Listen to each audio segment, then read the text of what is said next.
بابا كان قيامان انتا تجتشن ودبة عنقا ورق أبروتا قابمت لا سلا أبلو خنفاته جني نما قرتي سلا بيو ليلي جروف أكابلو دوية سلا دوية عنقا جان تكت مال تقول نما قرأ فتنما ندد رفتي جروتا نوب شيء ستلا رسول قادران نوي مني بر آية حدثنا اسماعيل حدثني مالك عن ابي الزناد الاعرج عن ابي هريره عن النبي صلى الله عليه وسلم قال لا تقوم الساعه حتى يمر الرجل بقبر الرجل فيقول يا ليتني مكانه باب تغيير الزمان حتى توبد الاوثان. آية حدثنا ابن يمان اخبرنا شعيب بن الزهري قال سعيد بن المسيب اخبرني ابو هريره رضي الله عنه ان رسول الله صلى الله عليه وسلم قال لا تقوم الساعه حتى تضطرب اريان نساء دوس عنقا تان ألا دوسي صوت تجن على ذي الخلسة إلى ذي الخلسة قبل ما تسكان ذي الخلسة جني وذو الخلسة ذو الخلسان كني آخية دوس أو دوسي تجن التي كانوا يعبدون في الجاهلية زمن الجاهلية خيسا كان قبرا نمنكم قرق ليجيكو عليات النسائية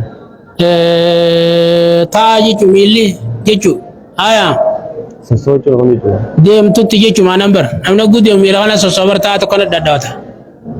قدو لولا جاتين جني أكسفا حدثنا عبد العزيز بن عبد الله حدثني مالك عن ثور عن ابي الخيس عن ابي هريره ان رسول الله صلى الله عليه وسلم قال لا تقوم الساعه حتى يخرج رجل من قحطان يسوق الناس بعصاه باب خروج النار وقال انس قال النبي صلى الله عليه وسلم اول اشراط الساعه نار تحشر الناس من المشرق الى المغرب. حدثنا ابن يمان اخبرنا شعيب بن الزهري قال سعيد بن مسيب اخبرني ابو هريره ان رسول الله صلى الله عليه وسلم قال لا تقوم الساعه حتى تخرج نار من ارض الحجاز تضيء اعناق الابل ببصرى مغارات عراق ملفتي جلالا. حدثنا يمن كان ملته يبدو قدو يجي يبدو فتنات بر حدثنا عبد الله بن سعيد الكندي حدثنا عقبة بن خالد حدثنا عبيد الله عن خبيب بن عبد الرحمن عن جدي حفص بن وعاص بن ابي هريره قال النبي صلى الله عليه وسلم يوشك الفرات وياسر عن كنز من زاب فمن حضره فلا ياخذ منه شيئا. قال عقبة حدثنا عبيد الله حدثنا ابو الزناد الى رجل ابي هريره عن النبي صلى الله عليه وسلم مثله ميمتي اريغون خان نفسي الماسم غونا الا انه كان يحسر عن جبل من ذهب. حدثنا مسعودنا شعبة الدنا مع عبد السبيت وارثة بن وهب قال سمعت رسول الله صلى الله عليه وسلم يقول تصدقوا فسياتي على الناس زمان يمشي الرجل بصدقته فلا يجد من يقبلها. قال مسدد حارثة وهو عبيد الله بن عمر لامه قال هو ابو عبد الله اخوه ليس جيجو. حدثنا ابو اليمان اخبرنا شعيب حدثنا ابو الزناد عن عبد الرحمن بن ابي هريره ان رسول الله صلى الله عليه وسلم قال لا تقوم الساعه حتى تقتتل فئتان عظيمتان يكون بينهما مقتله عظيمه دعوتهما واحده وحتى يبعث دجالون كذابون قريب من 30 كلهم يزعم انه رسول الله وحتى يقبض للموت تكثر الزلازل ويتقارب الزمن وتزار الفتن ويكثر الحرج وهو القتل وحتى يكثر فيكم المال فيفيض حتى يهم رب المال من يقول صدقته وحتى يعرض عليه فيقول الذي يعرض عليه لا ارب لي به وحتى يتداول الناس في البنيان وحتى يمر الرجل بقبر الرجل فيقول يا ليتني مكانه وحتى تطلع الشمس من مغربها فاذا طلعت وراء الناس يعني امنوا اجمعون فذلك حين لا ينفع نفسا ايمان لم تكن امت من قول وكسبت في ايمانها خيرا ولا تقومن الساعه وقد نشر الرجلان صوبهما بينهما فلا يتبايعانه ولا يطيانه ولا تقومن الساعه وقد انصرف الرجل بلبن لكاته فلا يطعم ولا تقومن الساعه وهو يليت وضوء فلا يسقي فيه ولا تقومن الساعه وقد رفع اكلته الى فيه فلا يطعمها. باب ذكر الدجال. حدثنا مسدد حدثنا اسماعيل حدثنا قيس قال للمغيرة بن شعبة ما سال احد النبي صلى الله عليه وسلم الدجال اكثر ما سالته وانه قال لي ما يضرك منه قلت انهم يقولون انما وجب الخبز ونهر ماء قال هو اعون على الله من ذلك. حدثنا مسلم اسماعيل حدثنا وابن حدثنا ايوب النافع عن عمر اراه النبي صلى الله عليه وسلم قال اعور عين اليمنى كانها عنبة طافية. حدثنا سعيد بن حسين حدثنا شيبان ايا ان اسماعيل بن عبد الله بن ثلاثة ناس مالك قال النبي صلى الله عليه وسلم يجيء الدجال حتى ينزل في ناحية المدينة ثم ترجف المدينة 3 رجفات فيخرج اليه كل كافر ومنافق. حدثنا عبد العزيز بن عبد الله حدثنا ابراهيم بن سعد النبي عن جدي عن ابي بكر النبي صلى الله عليه وسلم قال لا يدخل المدينة رعب المسيح الدجال ولا يومئذ 7 ابواب على كل باب ملكان. حدثنا علي بن عبد الله حدثنا امام بن شريح حدثنا سعد بن ابراهيم عن ابي بكر عن النبي صلى الله عليه وسلم قال يدخل المدينة رعب المسيح لا يومئذ 7 ابواب على كل باب ملكان. قال وقال ابن سعد صداجته عن ابي قال قدمت البصرة فقال لي ابو بكر سمعت النبي صلى الله عليه وسلم بهذا باتي سالي غونا ذاتي سيقونا حدثنا عبد العزيز بن عبد الله حدثنا ابراهيم بن سالم بن شهاب بن سالم بن عبد الله بن عمر رضي الله عنهما قال قام رسول الله صلى الله عليه وسلم في الناس فاثنى الله بما هو قالوا ثم ذكر الدجال فقال اني لاوذركم وما من نبي الا وقد انذركم ولكني ساقول لكم في قول لم يكن نبي لقوم انه عور وان الله ليس بعور. حدثنا ابن بكر ليس كين بن شهاب بن سالم بن عبد الله بن عمر ان رسول الله صلى الله عليه وسلم قال بين انا نائم نطه بالكعبه فاذا رجل رات مصابت الشعر ينتهي او يهراق راسه ما قلت من هذا قالوا ابن مريم ثم ذهبت التفت فاذا رجل جسيم احمر جعد الراس اعور العين كان عينه انبه طافه قالوا هذا الدجال اقرب الناس به شباب ابن قتن الرجل من خزاعه. حدثنا عبد الله بن ابراهيم بن سعد بن سالم بن شهاب بن عروه الناشد رضي الله عنها قالت سمعت رسول الله صلى الله عليه وسلم يستعيذ في ثلاثه من فتنه الدجال. حدثنا عبد الله اخبرني ابي ان شوبه بن عبد الملك عن ربيع بن زيفه النبي صلى الله عليه وسلم قال في الدجال انما هو ماء ونارا فناره ماء بارد وماء نار. قال ابو مسعود انا سمعت من رسول الله صلى الله عليه وسلم. حدثنا سليمان بن ربنا حدثنا شعبة عن قتادة رضي الله عنه قال النبي صلى الله عليه وسلم ما بعث نبي الا انذر امته الاعور الكذاب الا انه اعور وان ربكم ليس باعور وان بين مكتوب كافر فيه. ابي هريره بن عباس النبي صلى الله عليه وسلم باب لا يدخل الدجال المدينه. حدثنا ابو اليمن اخبرنا شعيب بن الزهري اخبرني عبد الله بن عتبة بن مسعود ان ابا سعيد قال حدثنا رسول الله صلى الله عليه وسلم حديثا طويلا عن الدجال فكان فيما حدثنا بانه قال ياتي الدجال وهو محرم عليه ان يدخل رقاب المدينه فينزل الصباغ التي تلي المدينه فيخرج خير الناس او من خيار الناس فيقول اشهد انك الدجال الذي حدثنا رسول الله صلى الله عليه وسلم حديثه فيقول الدجال رايت من قتلت هذا ثم ايت هل تشكون في الامر فيقول لا فيقتله ثم يوي فيقول والله ما كنت فيك اشد بصيره مني اليوم فيريد الدجال يقتله فلا يسلط عليه. حدثنا عبد الله بن سلمة بن مالك عن نعيم بن عبد الله بن المجمري عن ابي هريره قال النبي صلى الله عليه وسلم على انقاب المدينه ملائكه لا يدخلها الطاعون ولا الدجال. حدثنا ابن موسى حدثنا يزيد بن هارون اخبرنا شعبة قال انس مالك عن النبي صلى الله عليه وسلم قال المدينه ياتي الدجال فيجد الملائكه يرسون فلا يقربها الدجال قال ولا الطاعون ان شاء الله باب ياجوج وماجوج. حدثنا ابو اليمن اخبرنا شعيب بن الزهري وحدثنا اسماعيل بن يحيى سليمان ام محمد بن ابي عتيق بن شهاب بن عروه بن الزبير ان زينب بنت ابي سلمة حدثته ان ام حبيبه بنت ابي سفيان زينب بنت جاش ان رسول الله صلى الله عليه وسلم دخل عليها يوما فزع يقول لا اله الا الله ويل للرب من شر قد اقترب فتي اليوم من ردم ياجوج وماجوج مثل هذه وعلق باصبعه الابهام والتي تليها. قال زينب بنت جاش فقلت يا رسول الله فنالك وفينا الصالحون قال اذا كثر الخبث. حدثنا مسلم اسماعيل حدثنا وابن حدثنا ابن شطاوس النبي هريره النبي صلى الله عليه وسلم قال يفتر ردم ياجوج وماجوج فا ياجوج ماجوج جچو نيبا نمتجنا وقد وهيب 90 ني شاري جچو وهيب سغلتم اكبر ينقد جنسنا كنا جچو انغنتك باب قول الله تعالى اطيعوا الله واطيعوا الرسول واولي الامر منكم. حدثنا عبد الله اخبرنا عبد الله يونس الزهري اخبرني ابو سلمة بن عبد الرحمن انه سمع ابو هريره رضي الله عنه ان رسول الله صلى الله عليه وسلم قال من اطاعني فقد اطاع الله ومن عصاني فقد عصى الله ومن اطاع اميري فقد اطاعني ومن عصى اميري فقد عصاني. حدثنا اسماعيل بن مالك بن عبد الله بن دينار عن عبد الله بن عمر رضي الله عنه ان رسول الله صلى الله عليه وسلم قال الا كلكم راعي وكلكم مسؤول عن رعيته فالامام الذي على الناس راعي وهو مسؤول عن رعيته والرجل راعي على اهل بيته وهو مسؤول عن رعيته والامراه راعيه على اهل بيته على اهل بيت زوجها ولدي وهي مسؤوله عنه وعبد الرجل راعي على مال سيده وهو مسؤول على فكلكم راعي وكلكم مسؤول عن رعيته. باب الامراء من قريش. حدثنا ابو اليمن اخبرنا شعيب بن الزهري قال كان محمد بن جبير بن مطعم يحدث انه بلغ روايته وعنده في وفد من قريش عبد الله بن عمرو يحدث انه سيكون ملك من قاطان فخديب فقام فاثنى الله بموال ثم قال اما بعد فانه بلغني ان رجالا منكم يحدثون حديثا ليست في كتاب ولا توثر الرسول الله صلى الله عليه وسلم اولئك جهالكم فاياكم والاماني التي تضل فاياكم بايدوا انفسكم عن الاماني يجتا فاني سمعت رسول الله صلى الله عليه وسلم يقول ان هذا الامر في قريش لا يعاديهم احد الا كفر الله انت كسانت انتلا تبي ربي نسقم بوسمله فولا سارت فاقاموا الدين وسان دين ركاكا بنينجي تابعه نعيم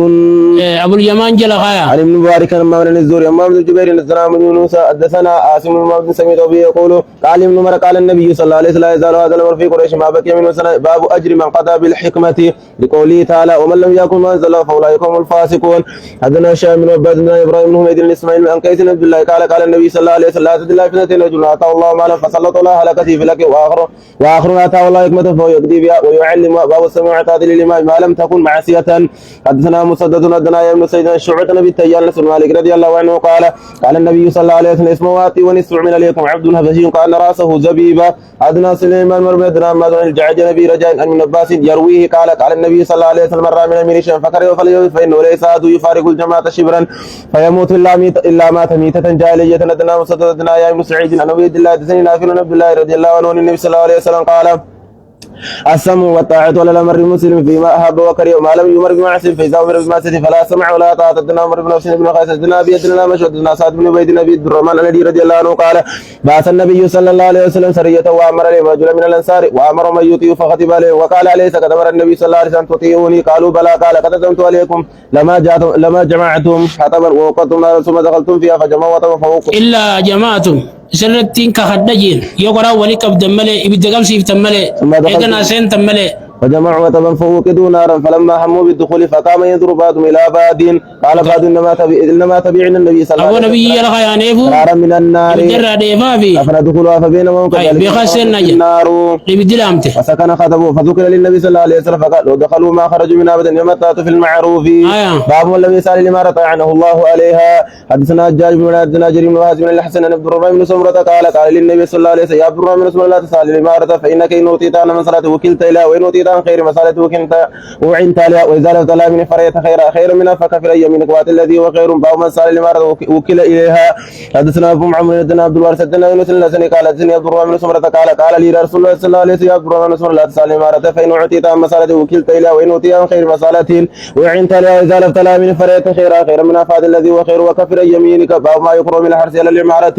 حدثنا من يونس حدثنا ابن أبي ذئب بن سيد مقري عن أبي هريرة عن النبي صلى الله عليه وسلم قال إنكم ستارثون العمارة ستكون ندامة يوم القيامة فنعم المرضية وبئست الفاطمة. وقال ما بن شر حدثنا عبد الله بن حمران حدثنا عبد الحميد بن جعفر بن سعيد المقبري عن عمر بن الحكم عن أبي هريرة قوله حدثنا ما بن الله حدثنا أبو سامة بن بريد عن أبي هريرة عن أبي موسى رضي الله عنه قال دخلت على النبي صلى الله عليه وسلم أنا ورجلان من قومي فقال أحد الرجلين أمرنا يا رسول الله وقال آخر مثله فقال إن لا نولي هذا من سأل ولا من حرس عليه باب من استرى رعية فلم ينسه. حدثنا أبو حدثنا أبو شهاب عن الحسن بن عبيد الله بن زياد آدم بن سار في مرض نسيا يدي في جمته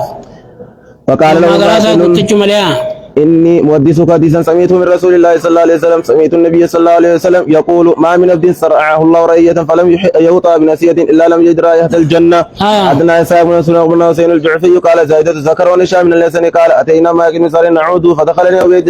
عبيد الله فقال له معك محدثك حديثا سمعته من رسول الله صلى الله عليه وسلم فقال ما من والي يلي رعية من المسلم فيموت وهو خاش لهم إلا حرم الله عليه الجنة باب من شق الله عليه. حدثنا إسحاق الواسطي حدثنا خالد بن الجريري عن طريف أبي تميمة قال شهدت صفوان وجندبا وأصحابه ويوسف فقالوا هل سمعت من رسول الله صلى الله عليه وسلم شيئا؟ قال سمعته يقول من سمع الله به يوم القيامة قال ومن يشاكي يشكك الله عليه يوم القيامة فقالوا أوسنا فقال إن أول ما ينتن من الإنسان بطنه فمن استطاع ألا يأكل إلا طيبا فليفعل ومن استطاع ألا يهال بينه وبين الجنة بملك في من دم أحراقه فليفعل. قلت لأبي عبد الله لا يقول سمعت رسول الله صلى الله عليه وسلم جندب قال نعم جندب. باب القضاء والفتيا في الطريق وقضايا ابن عمر في الطريق وقضى الشعبي على باب داره. حدثنا عثمان بن ابي خيثمة حدثنا جرير بن مسعود سالم بن ابي الجعد حدثنا انس بن مالك رضي الله عنه قال فتيان والفتيا في الطريق والفتيا في الطريق فتيان بيانه ما قالوا حرارتي أنا بالجاد حدثنا انس بن مالك رضي الله عنه قال بينما أنا والنبي صلى الله عليه وسلم خارجان من المسجد فلقينا رجل عند سدة المسجد بقولا مسجد ندفجي فقال يا رسول الله متى الساعة؟ قال النبي صلى الله عليه وسلم ماذا تلا؟ فكأن الرجل استكان أكوان نمتشسني ربي سجا توادو قديتيا ثم قال يا رسول الله ما عدت لا كبير سيام ولا صدقة ولكني بالله ورسوله. قال أنت ما بنا باب ذكر النبي صلى الله عليه وسلم لم يكن له بواب. حدثنا إسحاق بن منصور بن عبد الصمد حدثنا شعبة حدثنا ثابت البناني قال سمعت رسول الله يقول لامرأة من آل تعرفين فلانة؟ قالت نعم. قال فإن النبي صلى الله عليه وسلم مر بها وهي تبكي عند قبره فقال اتق الله واصبري فقالت إليك عني فإنك خلو. أتقول لا نجاك بدايتين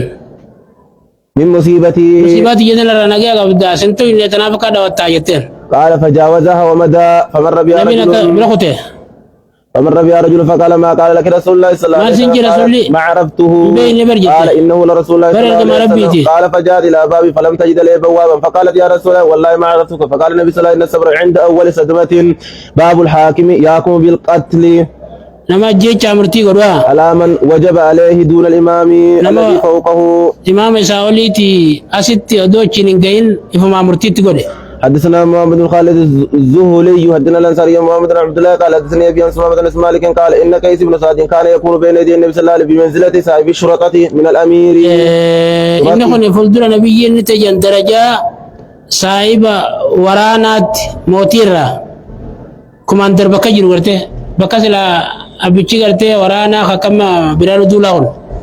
جروت تهجن مالف جبار يجو مرتقب دنديجو إساست آية. حدثنا موسى بن عيان هو القطان وقرة بن خالد الدنيا ميت بن الله حدثنا ابو برده نبي موسى النبي صلى الله عليه وسلم بعثه واتبعه بمعاذ حدثني عبد الله بن سبا حدثنا ما بن الحسن حدثنا خالد بن ميت بن الله عن ابي برده عن ابي موسى ان رجلا سلم ثم تهود فاتاه معاذ بن جبل وهو عند ابي موسى فقال ما لهذا قال اسلم ثم تهود ثم لا اجل قال لا اجل حتى اقتله قضاء الله ورسوله صلى الله عليه وسلم. تقول انك جباسنا رسول الله نجي ما اسمع جيزن آية. باب هل يقتل القاضي او يفتى وهو خطبان او يفتي وهو خطبان ودنا شبة عبد الملك بن نمير سمعت ضرما بن ابي بكر قال كتب بكرة الى ابنه وكان بسج ستان بأن لا تقضي بين سن وانت خطبان. اني سمعت النبي صلى الله عليه وسلم يقول لا اقضي ان حكم بين سن وهو خطبان ودنا من قال اخبرنا عبد الله اخبرنا اسماعيل بن ابي خالد عن كيس بن ابي خازم عن ابي مسعود الانصاري قال جاء رجل الى رسول الله صلى الله عليه وسلم فقال يا رسول اني والله لا اتاخر صلاة الغداة من اجل فلان مما يطيل بنا فيها قال فباريت النبي صلى الله عليه وسلم قد وشد خطبا في موعظة منه يومئذ ثم قال يا ايها الناس ان منكم منفرين فايكم ما صلى بالناس فليوجز فان فيهم الكبير والضعيف وزلاجة يدنا من ابي يعقوب الحكرماني حدثنا حسن بن ابراهيم حدثنا يونس قال محمد اخبرني سالم بن عبد الله بن عمر اخبره انه طلق امراته وهي حائض فذكر عمر للنبي صلى الله عليه وسلم فتخيز عليه رسول الله صلى الله عليه وسلم قال يراجعها ثم ليمسكها حتى تطهر ثم تهيد فتطهر فان بدا له ان يطلقها فليطلقها. باب مرة للقاضي نما قاضي بياده حياكم بعلمه في امر الناس علم بكرسات انما مرتيسو يا دي امري نما خيست إذا لم يخف الظنون أقول يا دواني سداتين جيجو لا لما دوغو في أمر الناس دون حقوق الله يقول حق ربي أصون تهين أمرنا ما خيسب بكم ساتي رقو مرتي قول أقول أما الزني يادين وتومة نشكني يادين جيجو كما قال النبي صلى الله عليه وسلم لهندين نبي مالجان هندي لا مالجي نبي خذي ما يكفي ولدك بالمعروف لا كنو وذلك إذا كان أمرا مشهورا أمري مشهورها وانسي أكم آدابي يجي لكنو وانسي جي وان المانكي تيجي أكم آدابي يافر بيجي لكنو آية. حدثنا ابو اليمن اخبرنا شيء بن الزهري حدثني عروة أن عائشة رضي الله عنها قالت جاءت هند بنت عتبة بن ربيعة فقالت يا رسول الله ما كان لا زال اهل خبانا بلي يزل من اهل خبايك وما اصبح يوم لا زال الارض اهل خبانا بلي اي يعز من اهل خبايك ثم قالت ان باس رجل مسيق فعل لي من حرج نوتي من الذي لو يالنا قال لا حرج عليك ان تطعميهم من معروف. باب الشهادة على الخط المختوم خطي تنبيرك عبدالرت رجاء حكمي رجاء دا خطي سمود روم ترتي يجو وما يجوز ذلك أما رجاء سر روام بكو وما يضيق وانا ما رجوان كان ركون قدمتو إسر ركسو إسالر رجوان كان ركسون قدمه وكتاب الحاكم إلى عامله أما كتاب دانيان كتبو جم دانيو تسا والقاضي إلى القاضي وكتاب القاضي إلى القاضي كتاب قاضين كتبه الجماس وقال بعض الناس دليلني أبو حنيفة كجيجن كتاب الحاكم جائز كتاب دانيان بكجيجن إلا في الحدود ثم قال دبي مالجي كان القتل خطأ يوغ أجيشان سنتغغرته فهو جائز لأن هذا مال أجيشان تغغرا هوري لغما بيشاننيجي بزعمه إيه جساتنا كان جيجي بخارين وإنما صار مالا واني هوريته بجيشان تغغرا بعد أن ثبت القتل إيغا كجيشان سنداني جبرا ثبتيه والخطأ دوب خطأ فيه والأمد عمدي في أول الأمر درخ يست سواء واحد تقم عجي